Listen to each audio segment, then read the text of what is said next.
The PlayStation Classic Edition was even more disappointing than my Uncle Bruce's dance recital from 1997. The game selection's missing a lot of the key titles, some of the games are the PAL version, the controllers aren't even DualShock, the user interface is bland as hell, the thing costs $100. And the worst thing about it all is that if Sony just spent like 5 more minutes on it, then it could have been really awesome. Instead, now they've got to sit back and watch Sega have the mini console market all to itself now that Nintendo's out of the game for the foreseeable future. But the botchery of the PlayStation Classic's old news at this point, and pretty much everybody forgot about it altogether. So why bring it up now? Well, because after months of Sony trying to cut their losses and get rid of the remaining inventory, the MSRP is now down to $40. And like I'm sure many of you were thinking about every time your eyes noticed this at the Kmart display, I decided I'd cave and reevaluate this box of missed opportunities with the new price in mind in the hopes of helping even just one person make an educated decision. So make yourselves comfortable, pour yourself a bowl milk hot chocolate, press the subscribe button if you haven't already, and allow me, the American Dragon Cameron, to tell you whether or not the PlayStation Classic's worth it now that it's down to $40.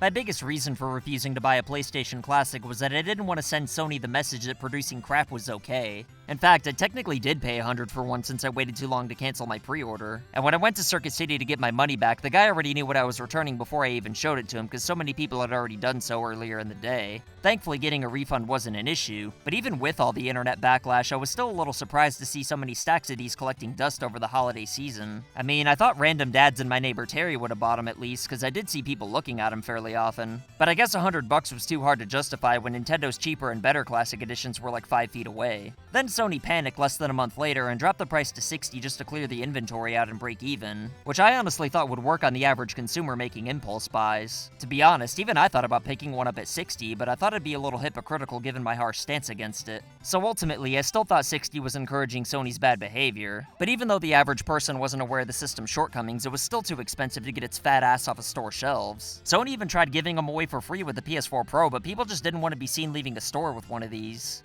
And you're just giving them out? And after all this malarkey, the PlayStation Classic Edition is now down to 40 cold hard American dollars. And if you ask me, the only thing worse than Sony selling the PlayStation Classic for $100 in the first place is to give all 5 people who did buy it the middle finger by dropping the price so soon after. It's pretty rude, but it's also a business, so what can you do? Well, my wacky pack monkey ass caved and bought one because $40 is pretty goddamn cheap. And I'm sure if you wait a little longer, it's probably going to end up dropping to $30 or even $20. In fact, after I already paid $40, I found a few on eBay for $30, so there you go. But right now the MSRP is $40, so that's what we're going to go with today since people seem to be afraid to buy things on eBay, even though it's impossible to get scammed.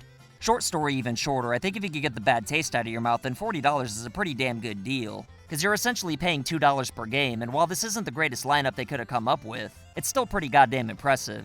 I mean, Persona 1 costs over $100 on eBay right now, and even if you buy it on the PlayStation Store, it's still $20 for the PSP version. So this one game pretty much justifies the purchase alone. And even if you hate Persona, which certainly isn't for everybody, there's still a lot of really good games on here. Sure, a lot of the essentials are missing, but a good handful of the must-have games made the cut like Metal Gear Solid and Final Fantasy VII. And while I'd rather have the sequels to Grand Theft Auto and Resident Evil over the originals, these games are still pretty good in their own right. In fact, I had so much fun importing footage for Resident Evil that I ended up playing it for over an hour. But then again, I do have a lot of nostalgia attached to this game. In fact, I actually walked my friend's stepdad through the entire game over the phone one time. And unlike most of the bullshit stories I make up in my videos, this one's actually true.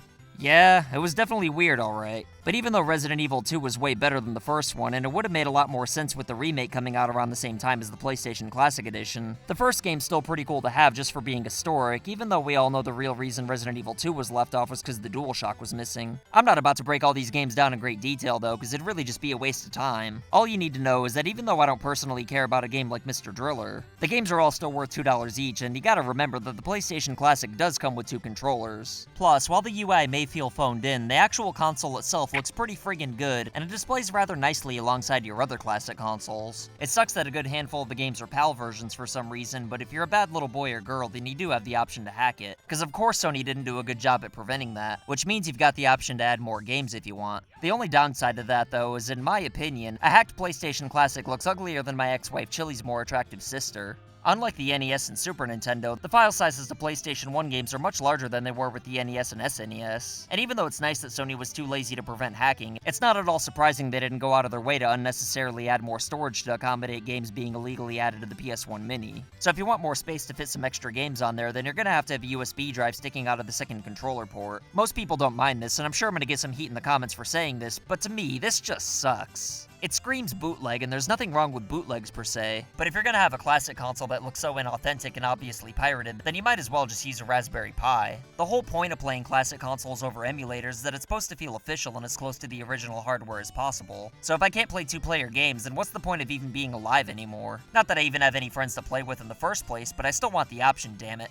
Hackers and modders are pretty smart, so I wish someone would just figure out a way to add more internal memory without ruining the exterior, because I'd be willing to pay a somewhat hefty price to be able to fit all the essential games to a PlayStation Mini. Even if there really is no way to do that though, then you could still at least change the PAL games to NTSC. But it's still a pretty big hassle to have to hack something just to get it to work right. And even if you don't mind a USB drive sticking out of your second controller port, you're still not going to be able to play Ape Escape without the DualShock. I'm sure you could probably find an off-brand DualShock controller somewhere, but again, the whole purpose of a Classic Edition in the first place is that it's supposed to feel authentic. But I really should stop myself before I blow a gasket though, because after all, I did only pay $40, which is definitely a good deal. But I think most people just view the PlayStation Classic as damaged goods at this point and already wrote it off in their minds a long time ago. Either that or they just forgot about it. So even at $40, a lot of people probably won't pick one up. And I don't really blame anyone for simply not wanting to buy one because of how much better it could have easily been. But just imagine how popular this would have been if Sony originally announced it at $40. People would have been disappointed when they found out about all the shortcomings. But even then, I'm pretty sure the attitude would have been,